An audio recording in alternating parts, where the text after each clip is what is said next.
Today we're test driving an ICON FJ number 97. This is a FJ43, which is our longer wheelbase version of the Shorty 40. And we don't build too many of these. I don't know why. I think the FJ44 four-door probably screwed that up. And more and more, instead of ordering a 43, I think people are just ordering a 44. But it's kind of unfortunate because the 43s really kind of have a sweet spot to me in that you're keeping your turning radius still pretty reasonable and short, and in a pinch you can cram 6 people in it. Although I will admit the ingress-egress angle to the rear is a little limited. Funny thing about that though, you know, we designed the passenger seat on a tuck and tumble base to aid entry to the rear. I don't think anyone uses it. Everyone just climbs over the center console. Whatever. So anyway, this truck's a good representation of what we strive to do here at ICON. And let's take it out for a little cruise.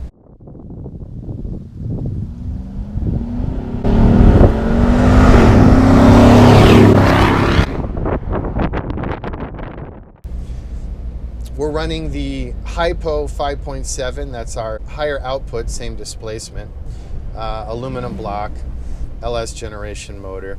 That is run to the 4L65E automatic trans, to the Atlas 2 shift on the fly part-time 4-wheel drive transfer case, specifically the Highlander with a 3.6 to 1 ratio in this case.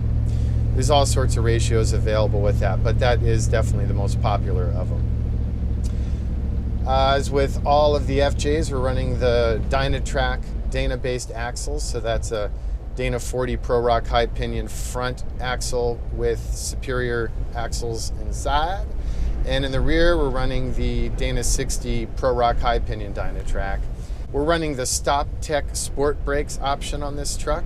So that means big old 2-piece hat T40-41 hardware rotors that are slotted and vented, and 6-piston caliper in the front, 4 pistons in the rear.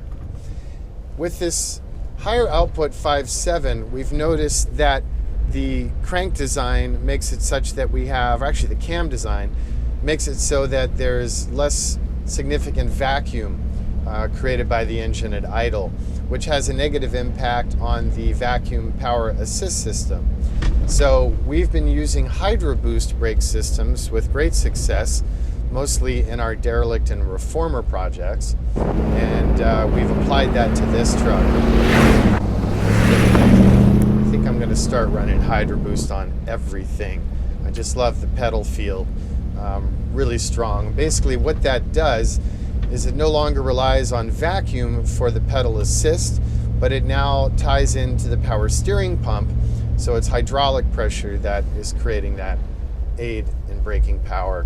And I mean, you stomp it, it'll throw you right through the windshield. It's pretty cool.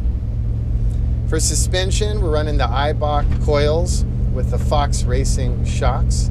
This is not set up with the sport suspension, so this is running the standard Fox shock setup with nitrogen charge. You have tunable sway bars front and rear.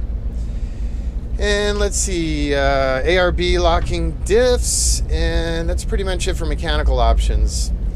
Cosmetically, as I mentioned, this is the slate blue color.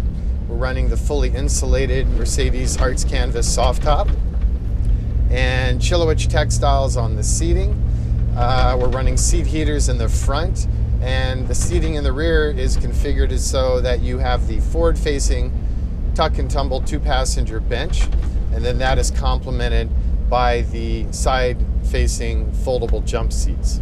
Our jump seats are designed to look like the stock seats, but the stock seats, even though they changed throughout the years, they had a few shortcomings, so we decided to build our own.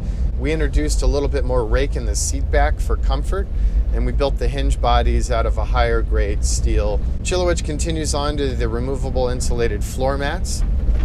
We've got the fire extinguisher option. We have the auxiliary lighting front and rear, the Warren winch and recovery gear bag.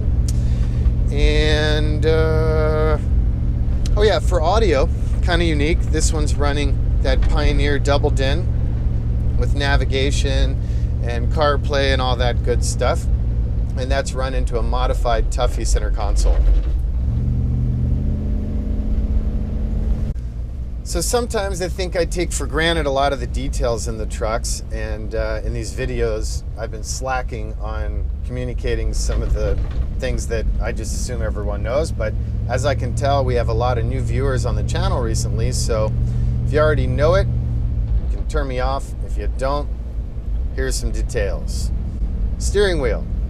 I love this steering wheel. This steering wheel I first discovered when visiting a large mining operation and seeing them on those monster, I think they're called, what are they called, Hellcats, those big old caterpillars, like just monstrous. And I got to thinking, well, hold on a second, that wheel gets no love, it's constant UV exposure, blah, blah, blah, and they always look great.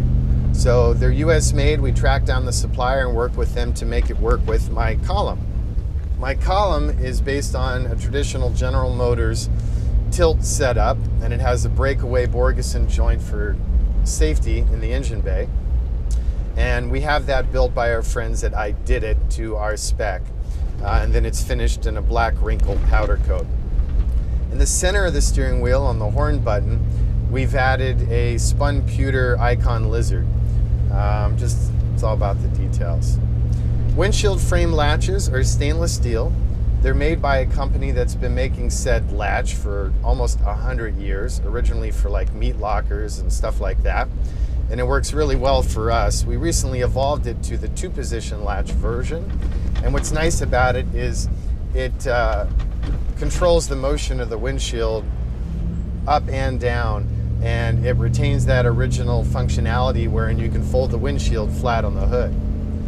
My AC vents are as found in Cessna. They're a double hard coat anodized aluminum extrusion, no plastic. Instrument panels are CNC'd out of 6061 billet. And the dash knobs are machined also out of 6061 billet. And then they're engraved and enameled.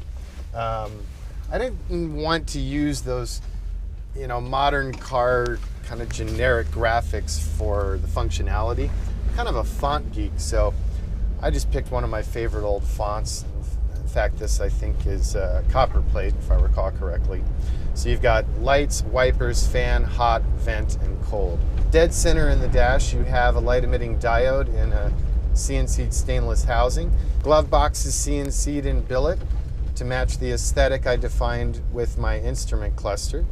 And the grab handle is stainless steel, and that as well gets powder coated. The large black vent going across the windshield frame at the bottom is actually twofold. It's your access panel for all the wiper linkage, and it's also the defroster duct for the windshield. The pedals on this truck are optional. They're the sport pedals, so those again American made, CNC'd, and then we engrave the ICON Lizard on the brake pedal head. The ICON bumpers, made in California, those are all cold rolled steel. They're all man welded, DA finished, media blasted, and then powder coated in a mil spec 1 finish. And the rear bumper is a little bit more complex than it appears. I used to use the best imported bumpers out of Australia, but I still had a couple issues with the design, and quite frankly the manufacturer didn't care, so I became a bumper manufacturer. So the rear bumper, first off, it integrates a class 2 hitch receiver, and then there are twin carriers. The carriers sit on steel hardened shafts that are 3-axis braced directly to the frame, and then they're fluted and greasable for longevity at their pivot point. The closing hardware are CNC T-handles in aluminum, which I never understood why everyone uses the same type of latch on the commercially available bumpers, because you cut your hand, you crush your hand, it's just kind of sloppy. There's a rubber impact pad that keeps that from being metal to metal and controls the natural vibration that occurs. On the passenger side is a jerry can carrier. We've had clients request that to be reconfigured many different ways, but we deliver them with a jerry can with a NATO water rated can. That rear bumper also takes advantage of what is traditionally dead space within the bumper by creating two locking bins with drains on the top surface plane that give you some room for chains and gloves and dirty stuff, and it's nice, it's out of the way. This truck's featuring the single drop-down one-piece tailgate. We also have a two-piece tailgate option, but a nice thing with the drop-down gate is you have a locking full-width storage compartment in the rear, and we generally send the truck out with a lug wrench, wheel key, and a Craftsman toolkit, and there's still room for more goodies in there as well. So that's it. That's all I got. It's pretty wordy, I know. As always, really appreciate you guys taking the time to watch my videos. Any questions, feel free to reach out to us. Our website is ICON4X4.com. Pick up the phone old schools, 818-280-3333. You can follow us on Instagram at ICON4X4. I can never remember what we are on Twitter, but you'll figure it out. And then the ICON Facebook page, it's kind of boring. Really all the action's on my personal page. That's Jonathan Ward. So thanks again. Have a good day. See ya.